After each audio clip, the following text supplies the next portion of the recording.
Ci sono addirittura anche alcuni alberghi che stanno utilizzando le loro stanze per gli uffici, per lo smart working, per realizzare occasioni di incontro per i lavoratori. La necessità di rispondere alle nuove esigenze che la pandemia ha portato alla luce reinventandosi. È così che anche le attività si riconvertono, come nel caso delle strutture alberghiere. Hanno messo a disposizione le loro stanze per fare dei piccoli uffici, per poter realizzare incontri di lavoro, perché da casa a volte è complicato lavorare. Ci sono anche alberghi che hanno trovato un forte incremento di uso sale per le riunioni di condominio. Questa è un'altra particolarità. Ci sono stati in questo periodo innumerevoli riunioni di condominio per poter accedere o scegliere di accedere al bonus del 110%.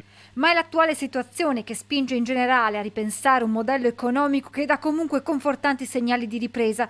Succede nel terziario, che nel terzo trimestre del 2021 nella Marca Trevigiana vede importanti segni positivi, portando Treviso al quarto posto tra le province del Veneto per numerosità imprenditoriale. Sono i dati del rapporto di Ebicom, ente bilaterale del terziario, che evidenzia anche una crescita della voglia di fare impresa, con 142 figure in più registrate nel secondo trimestre, a cui si aggiungono le 387 del periodo precedente. Significativo anche l'incremento degli imprenditori under 30, più 3,7%, pari a 97 nuove unità. Questa è una tendenza nuova che stiamo misurando da qualche tempo e è una tendenza che va assolutamente considerata.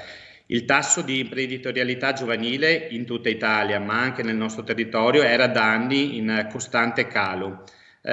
Oggi notiamo che c'è una crescita che è persistente e va assolutamente sostenuta. Nuovi imprenditori che vanno accompagnati e sostenuti nel loro impegno, ma parallelamente è necessario un percorso di riqualificazione per gli over 50 che invece escono dal mercato del lavoro. In questo senso dobbiamo essere in grado, noi in particolare come ente bilaterale, di offrire strumenti per la riqualificazione e la ricollocazione di queste persone.